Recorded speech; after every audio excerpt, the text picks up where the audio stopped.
Hey superachievers! I saw a car commercial recently that led to some pretty deep reflection. The commercial used the vehicle's GPS system as a metaphor for life. The car would drive along down its intended path, except when obstacles would appear and it was required to veer off course, the GPS would display recalculating, and the vehicle would find a new path to take it to its desired destination. What a beautiful metaphor for one's life, especially that of a resilient superachiever. Superachievers decide what they want from life, and then they go after it, regardless of the number of obstacles that they find in their paths. They find ways to go around, under, over the obstacle by recalculating to get to their final goal. So what exactly is recalculating?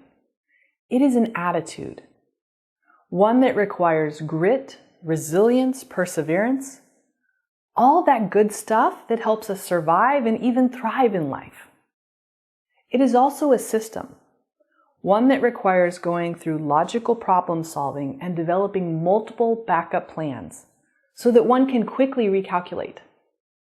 Let's look at each of these in detail. First, the attitude. The dictionary defines grit as courage, resolve, strength of character. And Angela Lee Duckworth calls it the key to success in her TED Talk. Grit is the single factor that determined the success of all the individuals that participated in her research studies.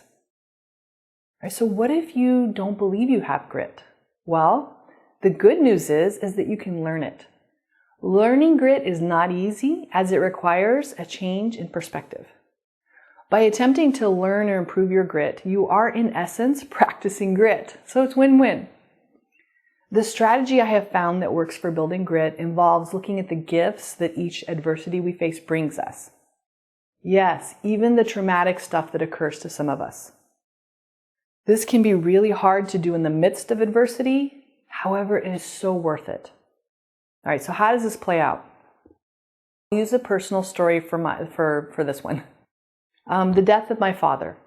I witnessed my father fight pancreatic cancer for many years until he finally succumbed. His passing brought me so many gifts. While he was still with us, it made me realize just how precious time is with a loved one when you're not sure if you'll ever see them again. The whole process taught me that life is short. You never know what tomorrow will bring. So enjoy each day and every moment. There are many gifts I received by going through that adversity, but I shared enough to get the point across. Now, when I say adversity, I'm not just talking about the big stuff either. Let's look at small inconveniences and how you use it to work on your grit. All right, let's say you're running late for a meeting or appointment and you're in line at the grocery store because you needed a couple of items. The cashier and the older lady in front of you are taking their time, talking, even showing photos of grandchildren. You feel the familiar and impatience and frustration rise. Then you stop, remember you're working on your grit, and ask yourself, what gift is this moment bringing me? Perhaps it's a lesson that you need to better manage your time so you're not running late. Or maybe it's a lesson on taking time to connect with other human beings, like the two ladies in front of you are doing. Or it could be that you're witnessing the only human connection that lady in front of you gets on a daily basis and are chilling out so she can enjoy a moment with another human being. Whatever your lesson is, by focusing on it, you're building your grit. That was attitude. Now let's look at the system you can put into place for being able to quickly recalculate when an obstacle appears in your path.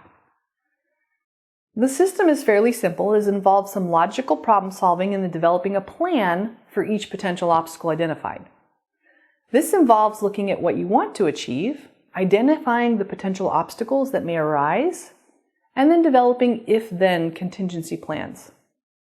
Let's go through this process for a simple goal, such as sitting down to write something, like a blog, a paper, a memo, whatever you have to write on a regular basis. We'll look at the most feasible obstacles for the sake of brevity, just enough to understand the process.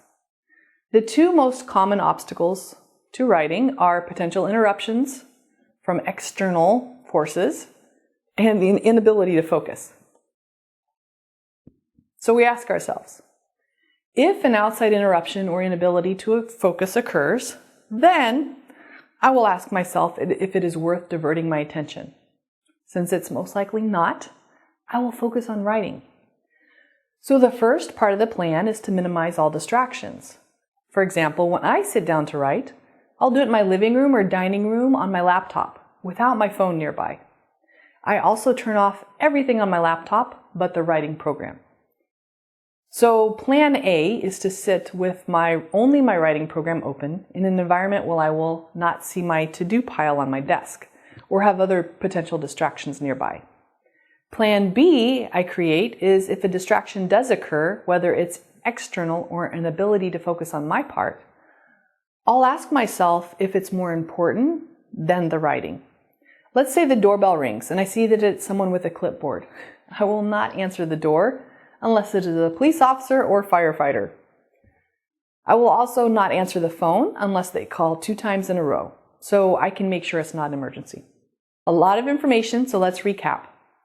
To practice recalculating at the superachiever level, we will work on our grit by practicing the gift of adversity strategy.